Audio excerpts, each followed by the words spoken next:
आज हम पढ़ेंगे कक्षा में बैठने का मतलब। क्या होता है कक्षा में बैठने का मतलब? हम क्या बनते हैं, यह बात इस बात पर निर्भर करता है कि प्रोफेसर के द्वारा पढ़ाए जाने के बाद हम क्या कर पढ़ते हैं। प्रोफेसर के द्वारा पढ़ाए जाने के बाद हम क्या पढ़ते हैं, इस बात पर निर्भर करता है। शक्ति और बुद्धिमत्ता नहीं, बल्कि सतत प्रयास हमारी क्षमता को उन्मुक्त करता है। मैं जानता हूं कि मैं क्या जान सकता हूं, और मैं उसके लिए परेशान नहीं हूं जो मैं नहीं जान सकता।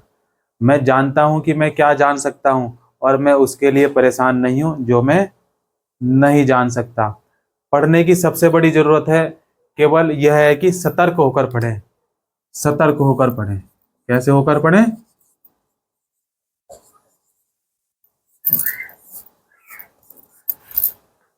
सतर्क होकर पढ़ें।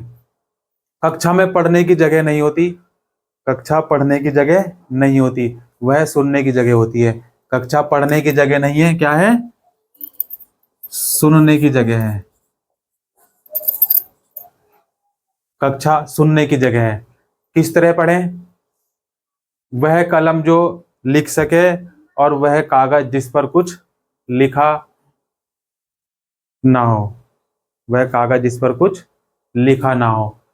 पढ़े हुए को दोहराना है टहलते हुए। कितने घंटे पढ़ें? तो जितना पढ़ोगे उतना ही सफल होगे, ये बात बिल्कुल गलत है। ठीक है ना? ढाक के तीन बात है। जितना पढ़ोगे उतने सफल होगे, बिल्कुल गलत बात है। अच्छा, एक बात का जवाब दो। एक विद्यार्थी प्रतिदिन 2 घंटे पढ़ता है। एक विद्यार्थी प्रतिदिन 2 घंटे पढ़ता है, तो वो 40% अंक लाता है। कितने प्रतिशत? 2 घंटे पढ़कर वो 40% अंक लाता है। अगर वह प्रतिदिन 4 घंटे पढ़े तो कितने अंक लाएगा? 80% लाएगा।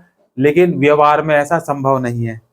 व्यवहार में ऐसा संभव नहीं है। अध्ययन की निरंतरता बेमिसाल होती है, यह लाजवाब होती है। इसका कोई जवाब नहीं होता, कोई विकल्प नहीं होता। यह मानकर चलो कि अगले दिन परीक्षा है। क्या मानकर चलना है? अगले दिन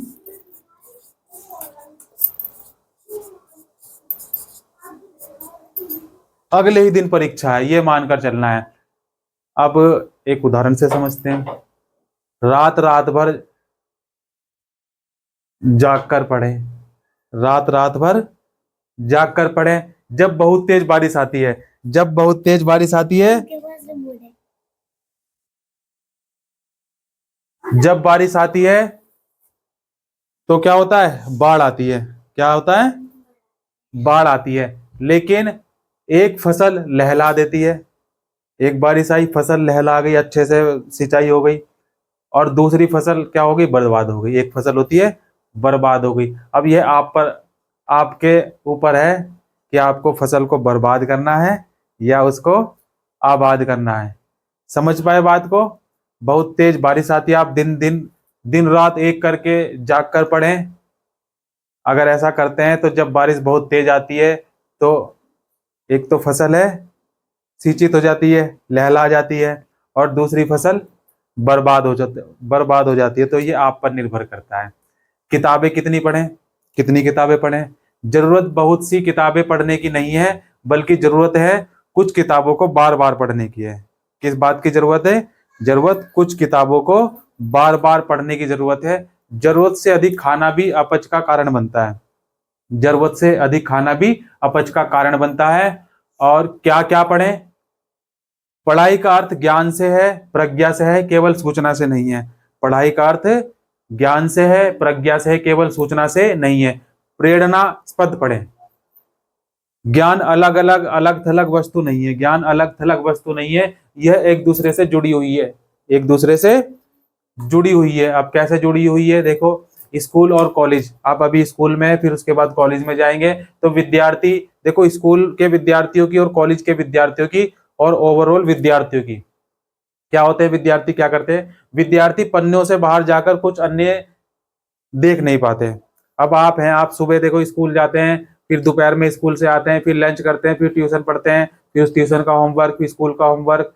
तो पन्नों से बाहर जाकर कुछ अन्य अन्य चीज होती नहीं है। फिर रात हो जाती है, थोड़ा टीवी देखा, किसी ने पबजी खेला, कोई कोई कुछ खेलता है, कोई लूडो खेलता है, कोई कुछ, और कोई इंस्टाग्राम, कोई यूट्यूब और कोई ये सब, फिर रात हो जाती है और सो जाते हैं।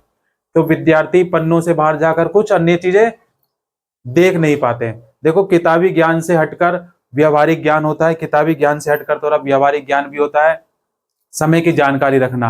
अब नतीजा देखो क्या होता है, विद्यार्थी पन्नों से बाहर जाकर तो कुछ पढ़ते नहीं है, नतीजा क्या होता है, उसमें से कुछ जो टॉप कर जाते हैं, फिर नहीं, किताबी कीड़ा जिसको बोलते हैं।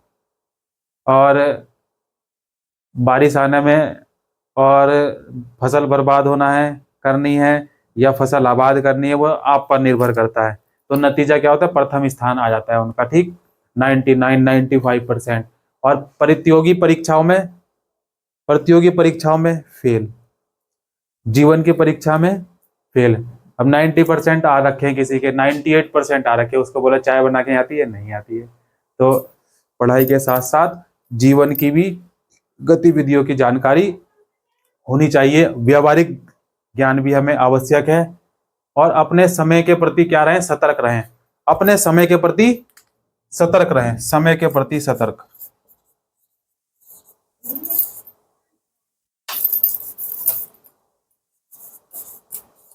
समय के प्रति सतर्क रहें।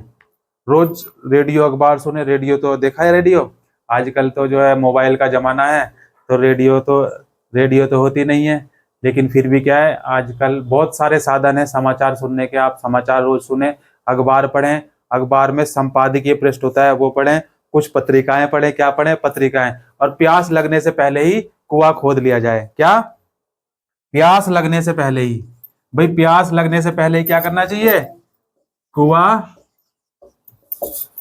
प्यास लगने से पहले ही कुआं खोद लिया जाए। और भाषा कैसी हो, भाषा कैसी हो, भाषा को लेकर सतर्क रहें, चिंतित रहें, भाषा को लेकर सतर्क रहें, चिंतित रहें। ज्ञान का उपयोग तभी है जब आप उसे दूसरे तक पहुंचाएं, ज्ञान का उपयोग तभी है जब आप उसे दूसरे तक पहुंचाएं। हर विषय की भाषा होती है, हर विषय की भाषा होती है, और हर विषय की अपनी भाषा होती है। अपने आपको उस भाषा का ज्ञान होना चाहिए। हर विषय की अपनी भाषा होती है और आपको उस भाषा का ज्ञान होना चाहिए। आप बोलकर, चर्चा करके और लिखकर भाषा का प्रयोग कर सकते हैं। कैसे कर सकते हैं आप भाषा का प्रयोग, आप बोलकर कर सकते हैं भाषा का प्रयोग, आप चर्चा करके कर सकते हैं, आप लिखकर भाषा का प्रयोग कर सकते हैं।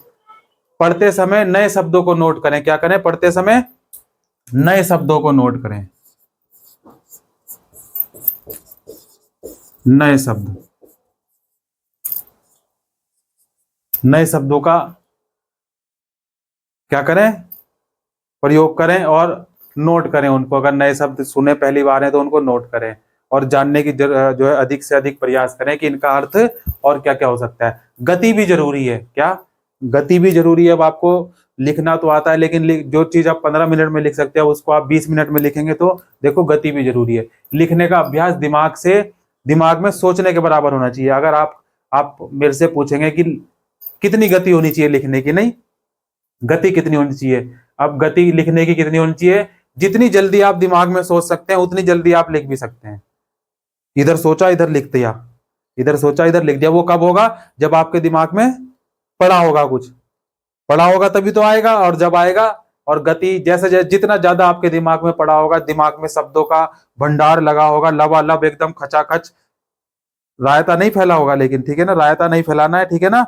आंकड़ों को एकदम व्यवस्थित तरीके से रखना है, कम आंकड़ों को रखना है, कम शब्दों को रखना है, लेकिन अर्थ उनके होंगे क्या, ज्यादा। तो गति का कैसे रखना है ध्यान, गति का रखना है ऐसे ध्यान, पहले इस्तेमाल करें फिर विश्वास करें। और खंगालना, इसको खंगालते भी रहना है बीच बीच में। और लिखने का अभ्यास दिमाग में सोचने के बराबर होना चाहिए। कैसा होना चाहिए लिखने का अभ्यास, लिखने का अभ्यास सोचने के बराबर।